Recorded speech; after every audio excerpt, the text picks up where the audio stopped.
عاقب حسین کے انکار سے جس قدر مطمئن تھیں، اسی قدر قدرت کے کیے ہوئے اس فیصلے پر دل ہی دل میں شکر بھی ادا کیے جا رہی تھیں۔ مگر سامنے بیٹھا تھا سہیل، ان کی ساری ہی اولادوں میں ان کا سب سے لاڈلا، چہیتا اور پیارا بیٹا، عصمت بیگ کا سہارا، ان کی امیدوں تمناؤں کا مرکز، دل کے روگ بسا اوقات زندگی کو ہی گہنا کر رکھ دیتے ہیں۔ اور وہ دیکھ رہی تھیں سہیل کس قدر اداس اور آزردہ دل لیے چپ سادے بیٹھا تھا، اور اب جس قدر بھی جلدی ہو فرخندہ کو اس گھر میں سہیل کی بیوی بنا کر لانا تھا، عصمت بھی سوچ چکی تھی۔ آپ یہ سب جانیے ناول کی آج کی اس قسط میں۔ السلام علیکم۔ معاشرتی اور رومانوی تحریروں اور موضوعات پر مبنی میرے افسانوں، کہانیوں اور ناولز کا سلسلہ باروجہ شب، جس میں آپ سب سن رہے ہیں میرا پہلا ناول زرد خزاں کی اور سے جھانک رہی ہے بہارِ شب روت، اور آج آپ اس ناول کی 67ویں قسط سنیں گے۔ 4 نفوس پر مشتمل اس چھوٹے سے کنبے میں رات کا کھانا ایک دسترخوان پر بہت خاموشی سے کھایا تھا۔ درمیان میں تابندہ ہی کوئی بات نکالتی اور تب عصمت بھی اس کی بات پر ہوں ہاں کہنے پر ہی اکتفا کیے جاتی۔ سہیل سر جھکائے چپ سادے کھانا کھا رہا تھا، اور عصمت بھی بارہا اس کی جانب نگاہ اٹھا کر دیکھے جاتی، مگر وہ بالکل خاموش تھا۔ حالانکہ عصمت بھی نے چاہا بھی وہ سہیل کو اتنی خاموشی پر ٹوکیں، مگر پھر رخشندہ اور تابندہ کا خیال کرتے خاموش رہیں۔ کھانا کھا لیا اور دسترخوان اٹھ گیا، تب تابندہ چائے بنا کر لے آئی۔ اماں چائے پی لیں، تابندہ نے کہتے ساتھ اماں کے پلنگ کے بس میں چائے کے کپ رکھے ٹرے رکھی۔ جیتی رہے تابی، سدا سکھی اور آباد رہے۔ اماں نے مسکراتے ساتھ اسے دعا دی، اس کے سر پر ہاتھ رکھا۔ سہیل میرے بچے چائے پیو۔ عصمت بھی نے کہتے ساتھ چائے کا کپ اٹھایا، اس کی جانب بڑھایا۔ جی اماں۔ اس نے اماں کے ہاتھ سے چائے کا کپ لیا۔ سہیل میرے بچے، تم اس قدر خاموش کیوں ہو؟ اور میں تو دیکھ رہی ہوں تم مسلسل سارے راستے ایسے ہی منہ لٹکائے سر جھکائے بیٹھے رہے، اور ابھی بھی تم میرے سامنے ایسے ہی چپ سادے بیٹھے ہو۔ سہیل میرے بچے، تم نے زاویہ کے لیے بات کی تھی، حالانکہ میں تو ایسا نہیں چاہتی تھی۔ تم ماں کی خواہش سے خوب واقف ہو۔ رفعت بھی کو فرخندہ اور تمہارے لیے زبان لے کر بیٹھی ہوں، مگر تم نے مجھ سے زاویہ کے لیے بات کی، اور تب مجھے بارہا رفعت بھی کا خیال آیا، مگر ایک طرف تم تھے، تمہاری خوشیاں تھیں۔ میں نے اپنی بہن کے ساتھ ہوئی برسوں کی زبان پر اپنی اولاد کی خوشی کو ترجیح دی، صرف تمہاری خوشی کی خاطر مان گئی تھی، اور میرے بچے میں صرف تمہاری خوشی کی خاطر اس کے گھر بھی چلی گئی، حالانکہ میں اس کے گھر جانا نہیں چاہتی تھی۔ تمہاری خوشی کا سوال تھا، تم مجھے اس لڑکی کے گھر لے کر گئے تو میں تمہارے ساتھ چلی گئی، اور وہاں جا کر تمہاری اور اس لڑکی کے رشتے کی بات بھی کر لی، مگر سب ماجرا تمہارے سامنے ہے۔ اس کی ماں نے کیا بتایا؟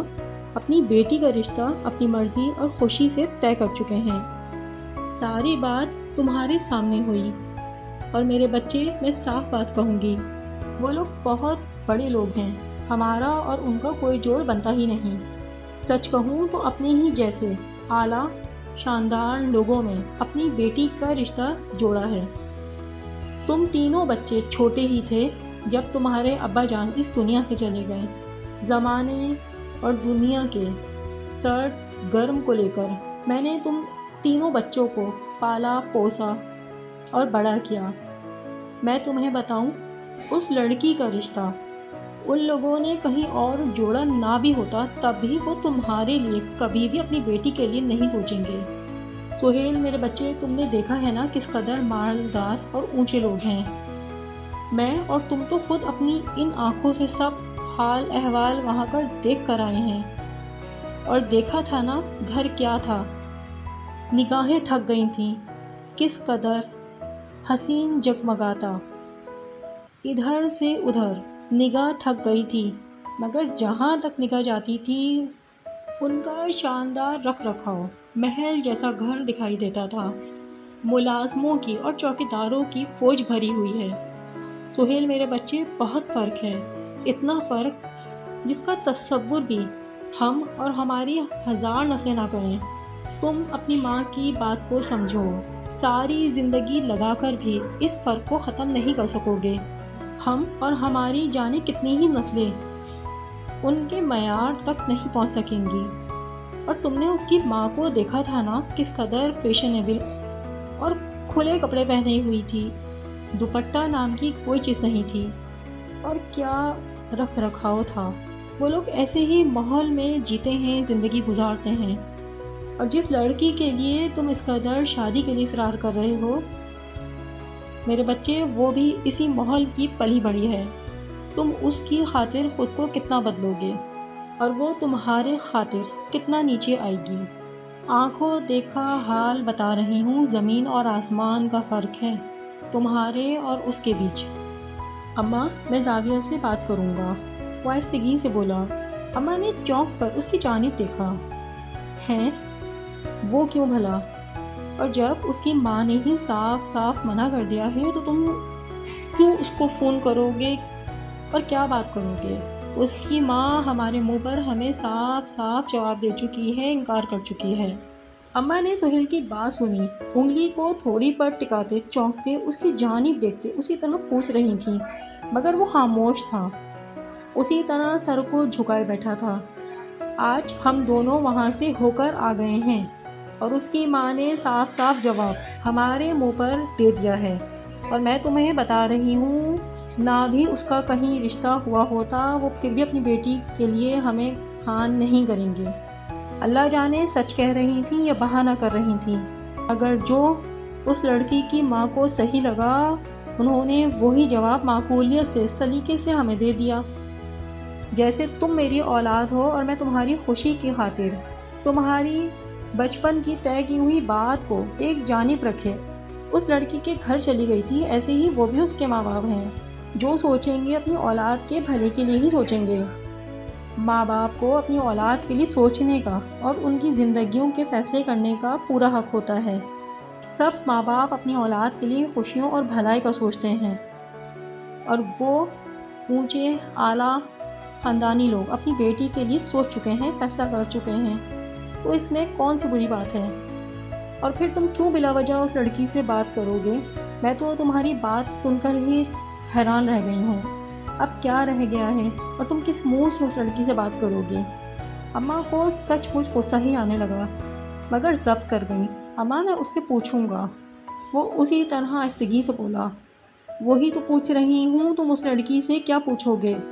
اب کچھ کہنے سننے کو پوچھنے کو رہ ہی کیا گیا ہے؟ اماں، میں زاویہ سے بات کروں گا، پھر میں آپ کو بتاؤں گا، وہ بچوں کے سے انداز میں منمناتے ماں کی بات کا جواب دے رہا تھا۔ سہیل میرے بچے، وہ بہت بڑے لوگ ہیں، ہم اور تم ایسے کیسے ان لوگوں پر اپنی مرضی کر سکتے ہیں؟ ہمارا ان سے کوئی جوڑ بنتا ہی نہیں، اور جب کوئی جوڑ بنتا ہی نہیں تو پھر تم کون سے سرے کو جوڑنے کی کوشش میں لگے ہوئے ہو؟